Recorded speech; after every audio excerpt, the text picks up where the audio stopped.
So when you say like a cult and things like that, I just think that that is information that we don't have readily available because it's not part of how we're being indoctrined.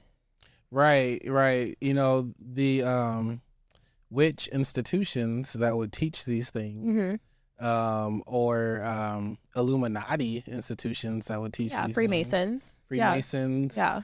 Knights of Templar, All all of of that. So it exists throughout time, but you yeah, notice that it's cut off to a certain extent. And then the yeah, same people have these own little subdivisions that are saying like that's not real yeah, because of how powerful it is. And I think it's one of those things too where you can't just sit there and like gatekeep your soul, hmm your soul, like what is it called when like you're owed something, like when you're like a child or like it's bestowed upon you, you know?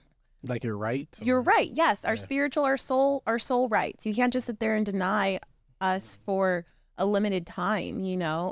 Or if anything, it could be something more nefarious than that. Like maybe they have like such a good understanding of yeah, the fact that we always come back, that they end up cycling through, which would make a lot of sense about that whole entire Hollywood conspiracy where they're like celebrities are always the same celebrities, yeah, which is weird because, you know, that has to do more so with like your ego, and yes, maybe they've just already played the game so many times. They're like, well, you know what? I'm just going to keep going back to Earth and just keep, you know, just and doing this and doing this and doing this when it doesn't really matter. But I feel like manipulation in that way is really like messed up. And which is probably why so many people are like awakening because it's just not okay. yeah, Like it's gone on for like long enough, you know?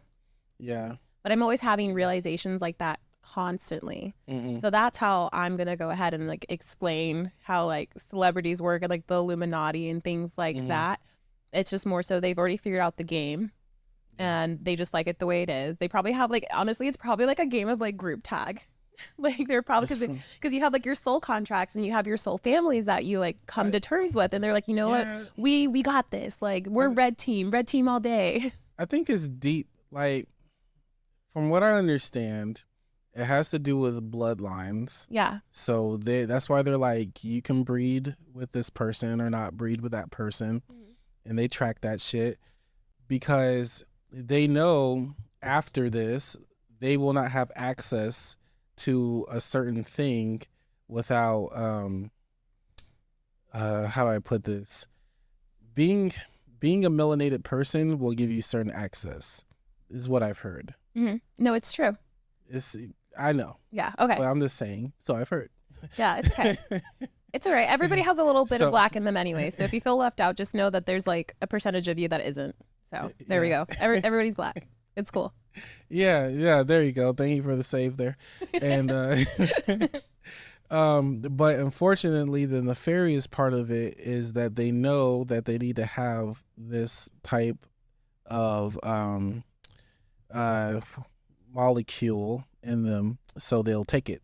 They'll Yeah. get it. That's why you have the nefarious parts of people being taken, abductions, different programs that are ran. Yeah. Those are the darker side of things, and I do think that they understand even the divination parts of it. Like when I heard that, not Warren Buffett, but some rich dude. What's the place in New York that Rockefeller? Yeah. Rockefeller had a team of people that did divination. Yeah. You know what I mean? It's true. Like the richest man in the country had a team of people that, so what Astrologists. No. So that, astrologists, no, yeah. 100%. So they say that millionaires don't believe in astrology, but billionaires do. Oh yeah. Yeah. there, there's the difference. There's the difference Because there. no, it's true though. So like Yeah. Mercury is about to go back in Gatorade. Like it's so funny though. But Mhm. once you start seeing the patterns, and it really does work in your favor. However, what they don't tell you is that everything else will fall apart because that's not where you're supposed to be like Yeah. anymore. And it's kind of like you can't change clothes while you're wearing the same clothes, you know? So Yeah. it's almost like you're literally stripping down and getting redressed. And Mhm. when it happens to life, it's like, oh, everything's kind of going to shit, but it's like it's not really, Yeah. because you can't hold on to those beliefs. You can't hold on to that personality. You can't hold on to those jobs, those friends, all of these things if you're stepping into your actual role. Like you can't take all of that with you, you know?